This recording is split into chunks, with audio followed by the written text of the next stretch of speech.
i20 গাড়িতে থাকা বিস্ফোরক ফেটে দিল্লি কেঁপে উঠেছিল 10ই নভেম্বর। মৃত্যু হয়েছে 15 জনের। নড়ে গেছে দেশের রাজধানী, নড়ে গেছে গোটা দেশ। মুম্বাইয়ে 26/11-র পর দিল্লির বুকে ঘটেছে 10/11। বিস্ফোরণের তদন্তে যত নতুন তথ্য উঠে আসছে ততই চমকে উঠছেন তদন্তকারীরা। আর এই আবহেই সামনে এসেছে সুটকেস বোমের প্রসঙ্গ। সুটকেস বেড়াতে যাওয়ার সময় বা অন্যান্য কাজে আমরা প্রায় সুটকেস কিংবা ট্রলি ব্যাগ ব্যবহার করি। রাস্তাঘাটে যে কোনো কারোর হাতে সুটকেস থাকাটা কোনো আশ্চর্যের বিষয় নয়। এমনকি ট্রেনে বাসে যখন আপনার পাশে যদি কোনো সুটকেস বা ট্রলি ব্যাগ থাকে তাতেও সন্দেহ হবার মতো কিছু মনে হয় না।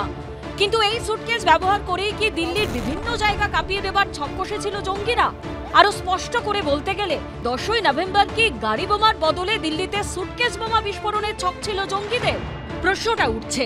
তার কারণ হরিয়ানার ফরিদাবাদের যে দুটো বাড়ি থেকে বিপুল বিস্ফোরক উদ্ধার হয়েছিল সেখানে পাওয়া গেছে 12টা সুটকেসও। ফরিদাবাদের ধৌজের এই যে বাড়ি রয়েছে এই বাড়ির 15 নম্বর ঘর থেকে বিস্ফোরক, টাইমার, ওয়াকিটকি, ব্যাটারি নয়, এই বাড়ি থেকে উদ্ধার হয়েছে 12টি সুটকেস। কিন্তু এই সুটকেসগুলি সেখানে মজুত করা হয়েছিল কেন? তাহলে সুটকেসে বিস্ফোরক ভরে বিভিন্ন জায়গায় ছড়িয়ে দেবার পরিকল্পনা ছিল জঙ্গিদের? জানা যাচ্ছে যে সুটকেসের মাধ্যমে নাকি এই হাজার হাজার কিলো এক্সপ্লোসিভ ট্রান্সপোর্টেশনের একটা ব্যবস্থা হয়েছিল, যেটা মানে ইন্টেলিজেন্স এজেন্সিরা যখন ইন্টারোগেট করছে একটু একটু করে নানান রকম খবর পাচ্ছি আমরা। তো সেটা একটা উদ্বিগ্নের ব্যাপার, কারণ হয়তো তারা আমরা যেটা জানতে পারছি রেগুলার আমরা মিডিয়া থেকে যেটা জানতে পারছি যে প্রায় দুটো স্তরে একটা প্ল্যান হয়েছিল। একটা হচ্ছে যে 6 তারিখ ডিসেম্বর মাসে যেদিন বাবরি মসজিদের মানে দিনটা ছিল, সেদিন ভারতের নানান জায়গায় একসাথে ব্লাস্ট করা হবে। এবং সেই ক্ষেত্রে যদি দেখা যায় যে সুটকেসটা একটা চিন্তার কারণ।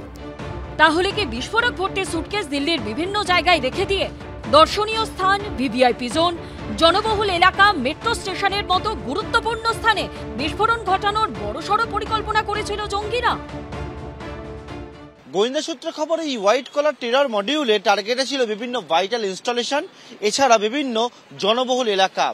এর আগে বেশ কয়েকবার উমর মুজাম্মিলদের দেখা মিলেছে দিল্লি শহরে, তেমনটাই কিন্তু জানতে পারছেন গোয়েন্দারা। সুটকেস ওয়াজ দি কন্টেনার।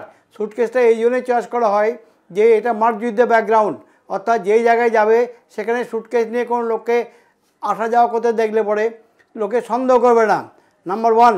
নাম্বার 2 হচ্ছে সুটকেসটা ইজিলি ক্যারি করা যায়, এখান থেকে ওখানে ক্যারি করা খুব সহজ। নাম্বার 3 হচ্ছে একটা সুটকেস যদি আপনার 3/2 যদি সুটকেস হয় তার মধ্যে যে পরিমাণ এক্সপ্লোসিভ থাকবে সেটা একটা ভয়াবহ এক্সপ্লোসিভ, এবং সেখানে অন্ততপক্ষে মানে 500 থেকে 1000 লোক ইনজিওর্ড হবার, সেখানে এক্সপ্লোশন যদি হয় তাহলে ইনজিওর্ড হবেই হবে। সব মিলিয়ে দিল্লি বিস্ফোরণ কাণ্ডের পর সামনে আসছে নানা রকম চাঞ্চল্যকর তথ্য ও আশঙ্কার কথা। পার্থপ্রতিম ঘোষের রিপোর্ট, এবিপি আনন্দ। এবিপি আনন্দ, এগিয়ে থাকে, এগিয়ে রাখে।